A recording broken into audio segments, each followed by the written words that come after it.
इसका हमारा टॉपिक है प्रेशर स्केल किसे कहते हैं, gauge pressure and positive gauge pressure, atmospheric pressure and vacuum pressure.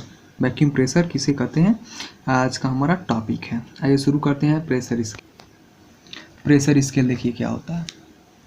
Pressure scale के अंतर्गत हम किसी भी सिस्टम के प्रेशर को गेज स्केल या वैक्यूम स्केल में व्यक्त करते हैं। यह हो गया प्रेशर स्केल किसे कहते हैं।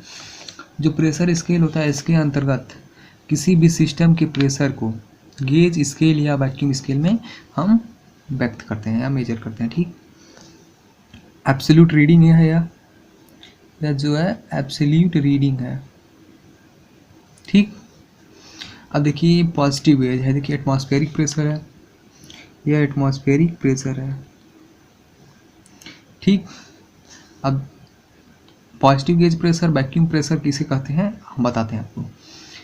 देखिए वैक्यूम प्रेशर कब, पॉजिटिव गेज प्रेशर कब होता है, जब एटमॉस्फेरिक प्रेशर के ऊपर के प्रेशर को हम पॉजिटिव गेज प्रेशर कहते हैं और एटमॉस्फेरिक प्रेशर के नीचे के प्रेशर को निगेटिव गेज प्रेशर, निगेटिव या वैक्यूम प्रेशर कहते हैं।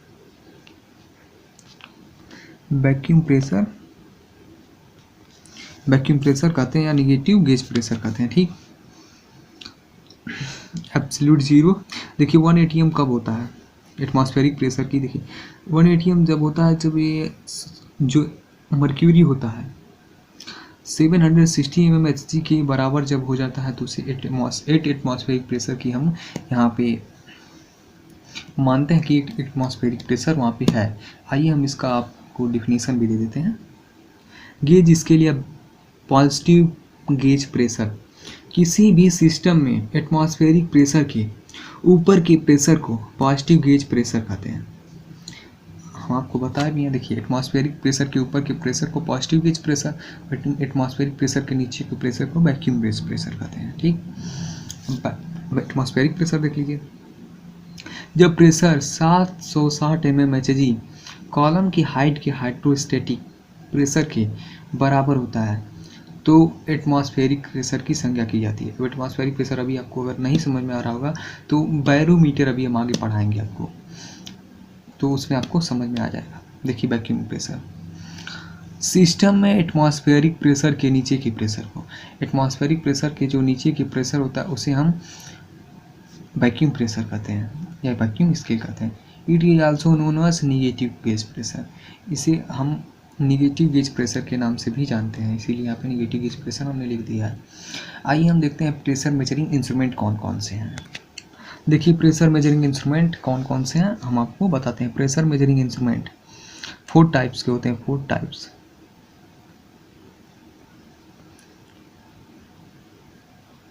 प्रेशर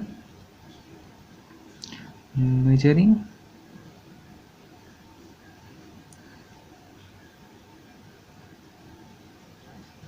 फोर टाइप के होते हैं प्रेशर मेजरिंग इंस्ट्रूमेंट। अब कौन कौन से देखिए, एक होता है liquid column element, elastic column element, electric transducer type pressure gauge and 4 होता है फोर्स बैलेंस डिवाइस। ठीक, सब आपको आगे पढ़ाया जाएगा, चिंता मत करिएगा। अभी आप देखिए लिक्विड कॉलम में कौन कौन से आते हैं।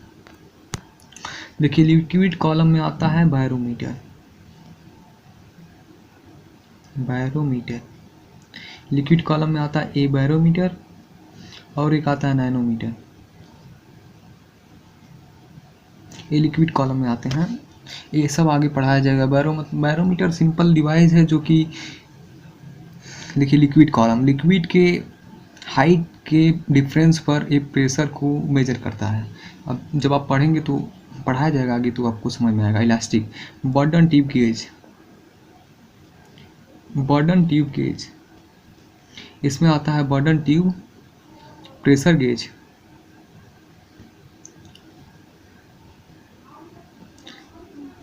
Burden tube pressure gauge.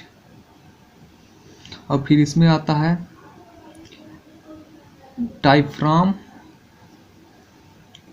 Pressure gauge, इसमें आता है डायफ्राम प्रेशर गेज। ये मतलब एयर ट्रैप, मतलब हवा को ट्रैप करके उस पर प्रिंसिपल पर वर्क करता है। और जो बर्डन ट्यूब है वो इलास्टिक का होता है, मतलब बर्डन ट्यूब का फिगर कुछ ऐसा ही होता है। देखिए यहाँ से जाता है और यहाँ से इस प्रकार से लगा होता है, ठीक। और यहाँ पे गेज स्केल्स लगे होते हैं एंड मेनी मोर थिंग्स, जो आगे हम पढ़ाएंगे, घबराइए मत। जो प्रेशर मतलब यहाँ से जब प्रेशर अप्लाई किया जाता है बॉटम ट्यूब में, तो यह इलास्टिक के कारण बैंड होता है, इसी से प्रेशर मेजर किया जाता है। और इसके अंदर और भी आते हैं, देखिए सी कैप्सूल प्रेशर गेज,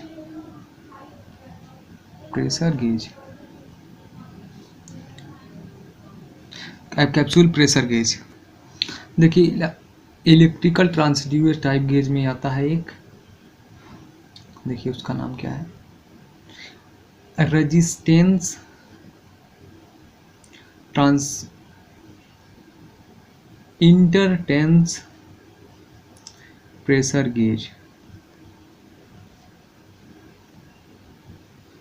अगला है हमारा फोर्स टाइप बैलेंस गेज। इसमें देखिए, इसमें आता है रिंग गेज और इसमें आता है बेल